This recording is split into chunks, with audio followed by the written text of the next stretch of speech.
ہم کریں گے ہر مظلوم کی حمایت۔ السلام علیکم، میں ہوں حرین فاطمہ اور آپ دیکھ رہے ہیں حمایتی نیوز HD چینل۔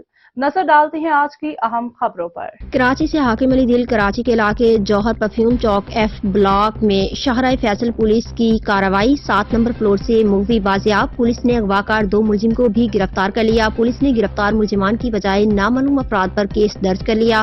مووی کے گھر والے اور رشتہ داروں کا احتجاج، انصاف فراہم کرنے کا مطالبہ۔ کراچی کے علاقے جوہر پرفیوم چوک F بلاک کے رہائشی قمرالدین خروس کو مسلح افراد نے اسلحے کے زور پر یرغمال بنا کر اغوا کر لیا، جس کے بعد مووی کے گھر والوں نے پولیس کو اطلاع دی۔ پولیس کے آنے پر اغوا کاروں نے مووی کو چھپا لیا۔ اس موقع پر مووی کے چلانے کی آواز سن کر پولیس 7 فلور پر پہنچی تو مووی کو یرغمال بنائے ہوئے 2 ملزمان کو گرفتار کر کے مووی کو بازیاب کرا لیا۔ پولیس نے گرفتار ملزم کی بجائے نامعلوم افراد پر کیس درج کر لیا، جبکہ گرفتار ملزم کے اوپر کیس درج نہ کرنے پر مووی قمرالدین نے اپنے بیوی اور بچوں کے ساتھ تھانے کے گیٹ پر احتجاجی دھرنا دیا۔ اس موقع پر مووی قمرالدین نے میڈیا سے گفتگو کرتے ہوئے کہا کہ میں اپنے RO پلانٹ پر بیٹھا ہوا تھا کہ اچانک 7-8 مسلح افراد آئے، جنہوں نے اسلحے کے زور پر مجھے یرغمال بنا کر آنکھوں پر پٹی باندھ کر کسی نامعلوم جگہ لے گئے، جہاں سخت تشدد کا نشانہ بنایا۔ میرے چلانے کی آواز سن کر پولیس نے وہاں پہنچ کر مجھے بازیاب کرایا اور 2 ملزم کو بھی گرفتار کر لیا، جس کے بعد پولیس نے گرفتار ملزم کی بجائے کیس نامعلوم افراد کے خلاف درج کیا ہے، جو سراسر ناانصافی زیادتی ہے۔ متاثرہ فیملی نے IG سندھ سے اپیل کی ہے کہ نوٹس لے کر نامینیٹ ملزم پر کیس درج کر کے انصاف کیا جائے۔